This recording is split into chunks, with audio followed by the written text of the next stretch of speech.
her anymore.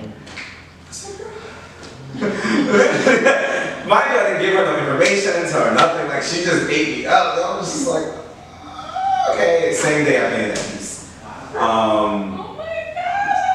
So, because it was just very spiritual and very, like, just magical. Like, just how she knew so much about me just by reading me, my aura. So, and I always understood how people aura is a real thing. I've had people tell me all the time, like, I see your aura, like, I love your energy, your vibe. And that's something that I wanted to embody in this work of, you may not understand the essence of Harlem if you're not a black person, but you understand the vibe and energy that it gives just based off of looking at it from the storytelling, through the lighting, through the color changes, the shifts, the blending. You still get that essence of what I was trying to create. Yes, that's amazing. And so with these works, I think I heard like the essence of Harlem is woven into these beautiful paintings so perfectly. I think like the nightlife especially, all your work, if I'm not mistaken, feature different parts of Harlem and aspects of the nightlife. But I noticed, very importantly, that each painting has this teddy bear. And so, if you could, do you mind diving deeper into what the teddy bear means and the colors that you use and what it kind of signifies and why you use it as a reoccurring motif in your paintings?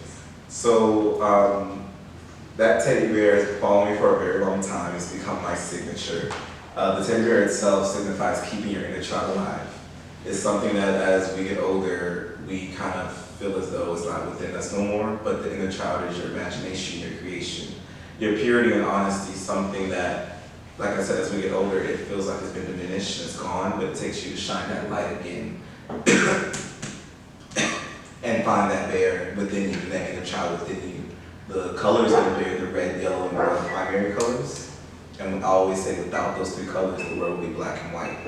So I incorporate them with the bear to also signify that without you finding your own primary, your own colors, like your own inner self will be black and white. So it takes you to, one, find that inner child, find that inner color in you, and paint your own reality and create your own art within. That would be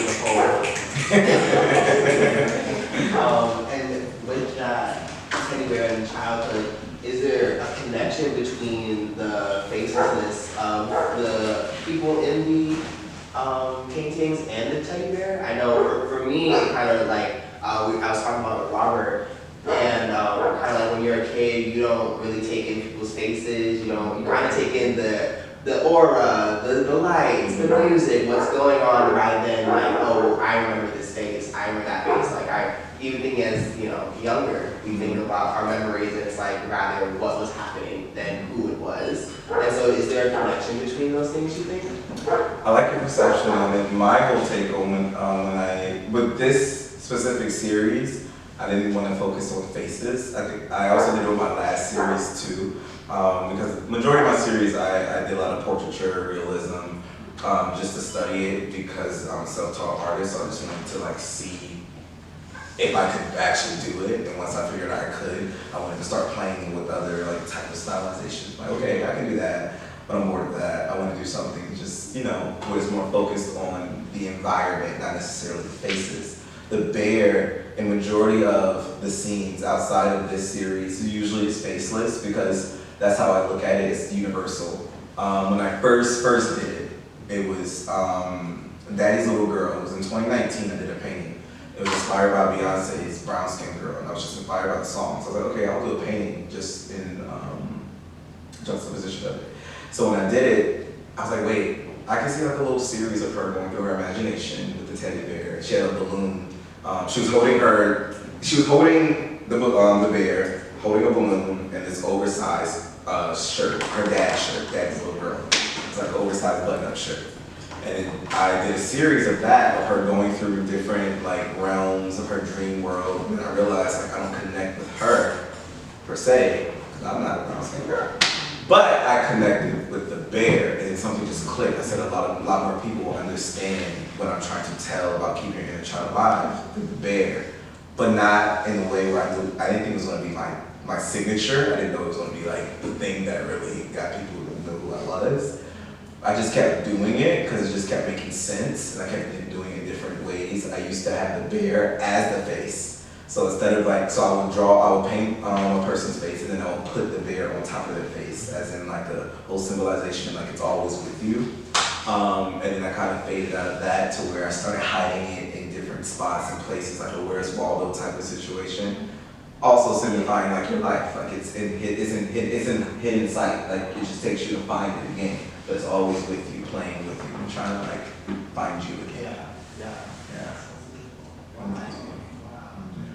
Amazing. So could you dive deeper on what your creative process looks like, where you get these kind of inspirations, and if you've found struggles with, kind of getting that spark of creativity, getting that spark of, where to put the bear, or how to highlight, the colors and things like that.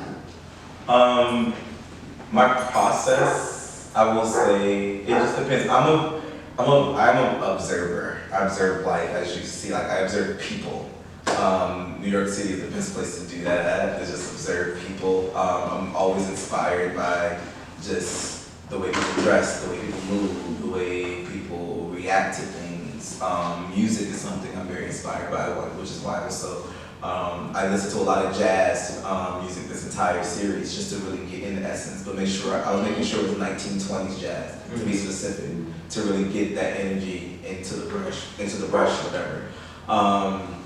I will say I'm trying to think of a piece of, I know with that piece, for certain, when I was doing it, I'm a lover boy. I love love, I love the idea of romance, I love the idea of just romantical movies. My favorite movie, don't judge me, is The Notebook. I just love it. She was from North Carolina, I'm from North Carolina. She was a painter, she moved to New York for like work and all that. So it's like we're cousins, But just the overall arc of the story of just how throughout life they were so strung out with making sure they got back together. And just, I don't know, that whole story of love. So with this piece, I knew I wanted to very highlight it on love. As you can see, the majority of it's based off of love. There's like a few, like this one is just jamming, but I started diving into telling it as a love story between two people. Not in a specific way, they're not certain people, but I just wanted to highlight it on a black couple in the 1920s. That's what you see, like he's like trying to court her here in this one. He's in the car with her in this one. They're just he's serenading her in this one. And he's like, date night over there. That's the title of that one. And with that piece, just overall, with my process, I will come up with like, I guess I shall say a theme. And I just let it go. Because I remember when I was doing that piece, the inside of the restaurant was the focal point. And as I was painting it, I'm like, I'm bored of that. So I just got rid of the whole entire inside of inside of the restaurant. And I was like, how about I put them on the outside? And like that's different. It's like a different focal point and really highlighted the street light. So sometimes that happens in a lot of my work where like I'll have an idea as I'm going, and then I'll just like kind of shift into a certain like realm in the moment. One thing I've learned, and someone in this room taught me, Ulysses, is to slow down and consider. Because within that, I noticed, like my last series that I did, the Water Bearer series, when I was slowing down and considering, and if you know me, I paint very fast, and that's something that I didn't realize, that I just do it. But then once I got to the residency last year, and I was told to slow down and consider, and I really thought about it, or what that meant, I would intentionally just take breaks on pieces and come back with a different mindset. And within that, I've noticed that like, oh wait, I can add this too, that I didn't think about when I was first doing it, like I'm done. So that's something that I did with this series. I was very intentional, like, all right, let me not do it in one day slew. Let me like take my time and see what my energy is feeling that day and changing. Like this turned into like 50 different cars. It was a black car, and it was a teal convertible Cadillac. It was just so many. So it's like, but I enjoyed that process of like switching it. Like that don't feel right. let me do this. This don't feel right. Let me do this. But not in a way where I was like frustrated. Just like it just don't fit the vibe. Yeah. So let me just keep going until it clicks. And then like it finally clicked. This piece I really love because I went to, there's this old jazz club in West 4th Street, past the Blue Note. I forgot the name of it, but it's actually the oldest one. Vanguard? No. The one that's not West Fork. It's off of West 4th. It's past the Blue Note. I forgot the name. It's like a very small little, yeah, it's so cute, but it's so crazy because like, when you first walk in, it looks like a hole in the wall, and once you walk in, it's like this, literally, like, it's just so beautiful and well lit, and it's so crazy.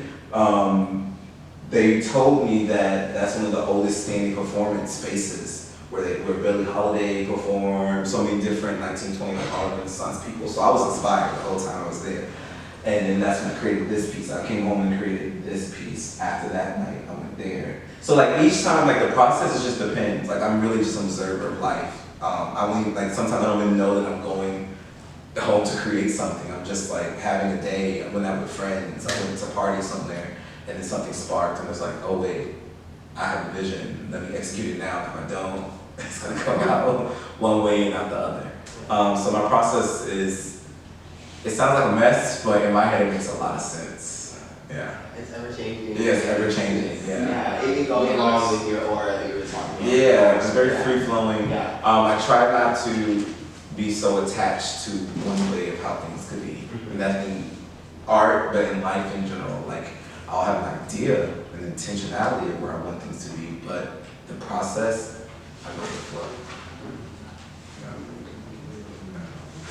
And so, with all of these art pieces, taking inspiration from Harlem and Harlem being such an old community, such a once tight-knit community,